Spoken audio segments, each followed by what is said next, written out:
Hello and welcome back to Friday Night Live. I'm your host, Dan Kelleher, and we're going to be talking to a producer who has both a TV and a radio show all about local reggae artists. Please welcome Genise White.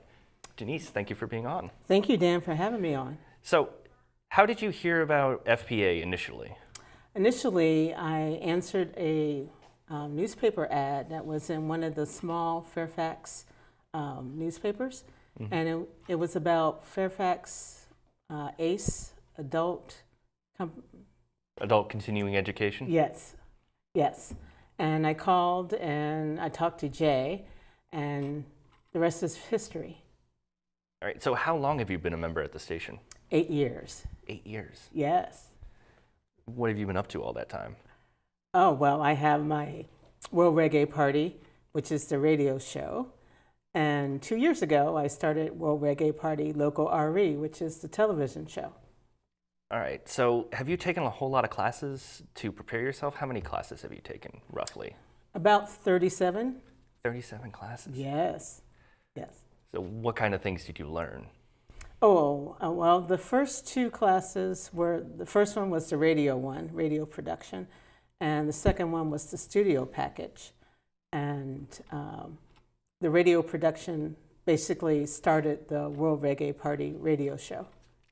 So how long have you been doing World Reggae Party? Radio-wise, it'd be 7 years in November. 7. So you got started pretty much right out of the gate. Right out of the gate, yes. So why did you do local IRE in addition to that? Why make the move and switch to television? Well, I thought that if I started with TV, I could get more local artists to commit to come in, because everybody likes free help and publicity and all that. Most of the people also like to have their name on a billboard or in advertising. Is that what initially motivated you to do a radio show?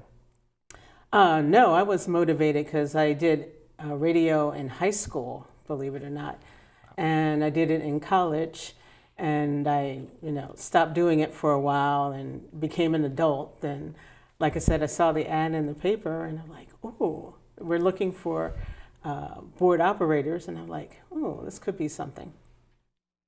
So, do you always have local talent on World Reggae Party? So, what is your show all about? Well, when we were doing the radio part and they asked me what that I wanted to base my show on, they already had somebody that was doing a talk show. And they had somebody who wanted to do sports. And I love sports, but I don't want to do sport broadcasting. So I thought, oh, I have all these reggae CDs and records and all that. Why don't I do a reggae show? And at the time, they had somebody come in on Sunday morning and do reggae, but he wasn't doing it a whole lot, so the slot was open. Who's your favorite band that you've had on? Locally, I love Carl Malcolm and the Positive Vibration Band.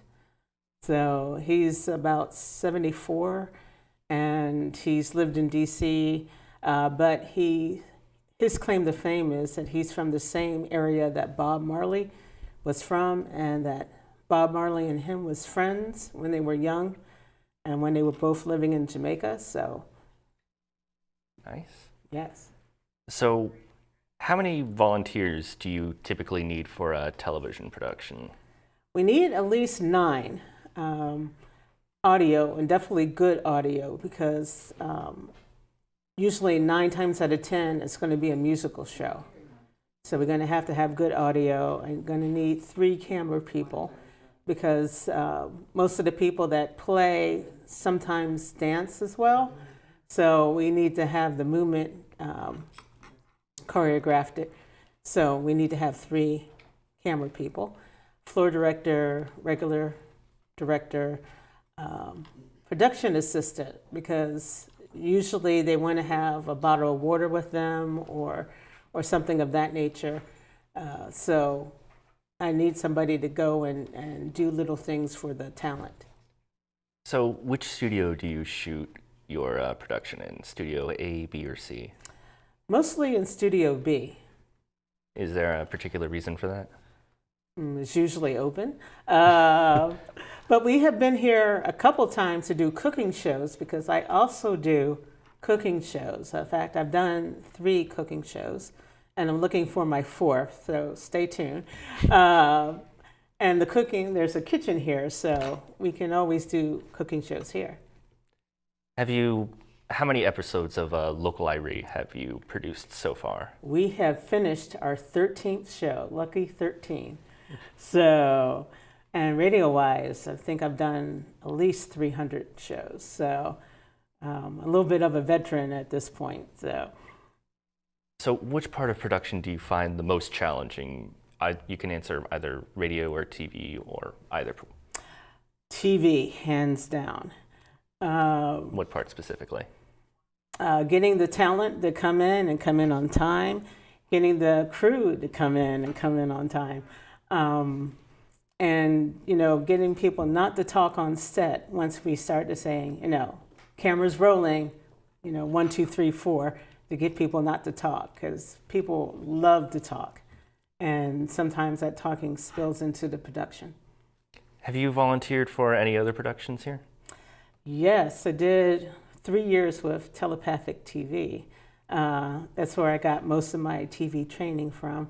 But I've also done cooking a couple cameras with the Lindsay cooking show.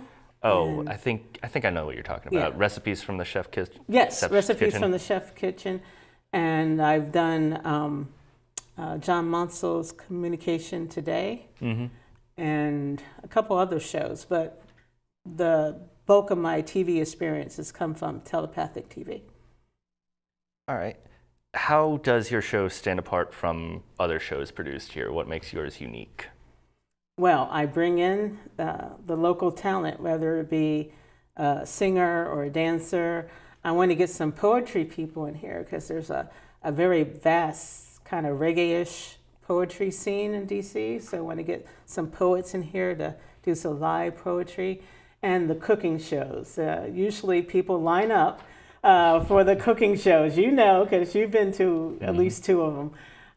So I think that's what makes my show a little bit more unique than the other shows. So would you like to share some of the goals or aspirations you would like to reach with your show, either your radio show or your television show? Well, my biggest goal is to get more Marleys here. I have had Sharon Marley about 2.5 years ago, and her daughter the year before that, Denisha Pendergrass. But I want to get, Ziggy and Steven and Kamali and Julian, and you know what I'm saying? I want to have a Marley sandwich on here. So, and they're always in DC, so I would love to have a Marley come in for a TV show and have him live, and that'd be the cherry on my cake if I can get a Marley to come here on TV. Do you utilize social media at all? Yes, I'm on Instagram, Genise White, and I have a Facebook page, Goddess Genise, that's separate from Genise White, but sometimes the two blur together. And I'm on Twitter, but I don't usually tweet or tweet, more like it. But I have those 3, and I also put it on LinkedIn because eventually I would like to have a professional job doing this. So.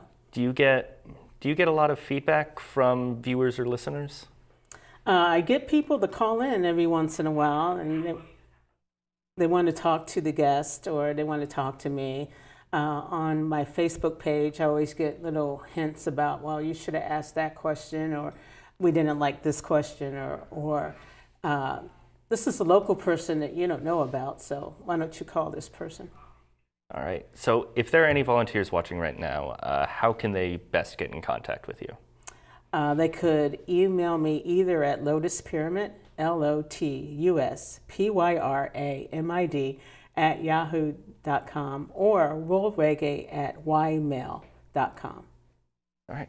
Well, Genise, thank you for being on the show today. Oh, thank you for having me. I hope that what Genise had to say has inspired you to create your own TV or radio program.